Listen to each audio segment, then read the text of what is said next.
नमस्कार दोस्तों, बात करने वाले तरबूज की खेती के बारे में। तरबूज की उन्नत खेती की संपूर्ण जानकारी के बारे में, प्लांटेशन से लेकर हार्वेस्टिंग तक की हमें पूरी जानकारी देने वाला हूं। साथ में बात करने वाले हैं टॉप उन्नत किस्मों के बारे में। खाद शेड्यूल हमें किस प्रकार से रखना चाहिए, कौन कौन सी खाद हमें डालनी चाहिए। तरबूज की खेती के लिए उन्नत समय कौन सा, उत्तम समय की बात करें जो उत्तम समय है, उस बारे में इस वीडियो में कंप्लीट चर्चा करने वाला हूं। तो दोस्तों, मैं हूं सुरेंद्र, स्वागत है आपका खेत किसान मैनेजमेंट में। उत्तम समय की अगर हम बात करें तो तरबूज के लिए उत्तम समय है जनवरी माह से लेकर मार्च माह तक तरबूज की खेती के लिए उत्तम समय है। आप तरबूज की अगेती खेती करना चाहते हैं तो जनवरी माह से लेकर प्रथम वीक से लेकर जनवरी के अंतिम वीक तक अगर आप तरबूज की खेती करते हैं तो अगेती खेती हो जाएगी तरबूज की। अगर आप पछेती तरबूज की खेती करना चाहते हैं तो फरवरी के लास्ट वीक से लेकर मार्च के पूरे माह तक आप तरबूज की खेती कर सकते हैं, क्योंकि तरबूज की खेती हमारी गेहूं कटाई के बाद में भी हम तरबूज की खेती करते हैं। तो पछेती खेती आप मार्च लास्ट तक ही तरबूज की खेती कर सकते हो। मिट्टी की बात करूं तरबूज की खेती, तो तरबूज की खेती रेतीली मिट्टी में या बलुई मिट्टी, पीली मिट्टी, काली मिट्टी, किसी प्रकार की जो मिट्टी हो इस मिट्टी में हो सकता है। जिस मिट्टी का पीएच मान 5.5 से 7.5 के मध्य हो, उसके अंदर आप तरबूज की खेती कर सकते हो।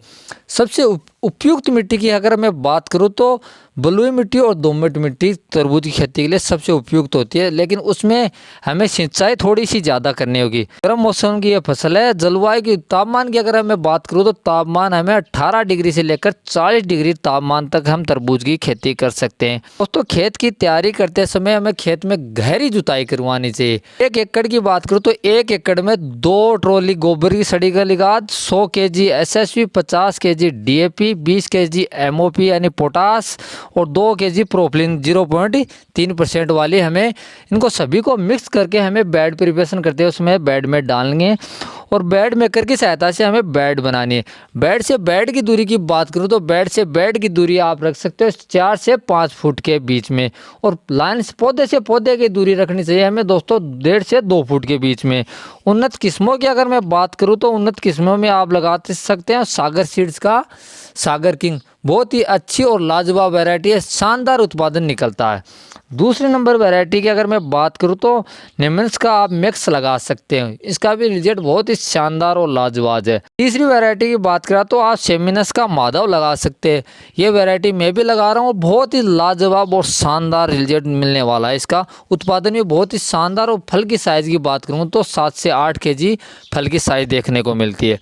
4 नंबर वैरायटी की बात करूँ तो आप श्रीराम का कान्हा लगा सकते हो। अन्य जो किस्में बताए उसमें सबसे ज़्यादा फ्रूटिंग कान्हा में देखने को मिलती है।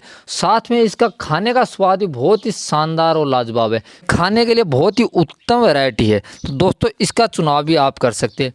दोस्तों, 1 एकड़ में अगर बात करें हम सीड्स की तो आप 150 से 200 ग्राम बीज की मात्रा लगती है 1 एकड़ में। खाद उर्वरक की बात करें तो जब हमारी फसल अंकुरण हो जाए, अंकुरण के बाद में फर्स्ट डोज में आप NPK 19-19 चलाना। NPK 19-19 चलाने के 10 दिन के बाद में आपको इसके अंदर 12-61-00 चलाना है। दोस्तों, समय समय पर हमें साथ में फंगीसाइड का भी इस्तेमाल करना है, क्योंकि हमें फंगीसाइड भी कंट्रोल करना। दोस्तों, हमारी फसल में माइट के रोकथाम के लिए हमें गोल्डन लेंसर चलाना चाहिए कि स्प्रे करनी चाहिए। तो दोस्तों, इस तरह से आप तरबूज की खेती करके अच्छा उत्पादन ले सकते हो। दोस्तों, अगर ये वीडियो आपको अच्छा लगा तो वीडियो को लाइक और शेयर कीजिए। चैनल पर पहली बार आए तो चैनल को सब्सक्राइब कीजिए।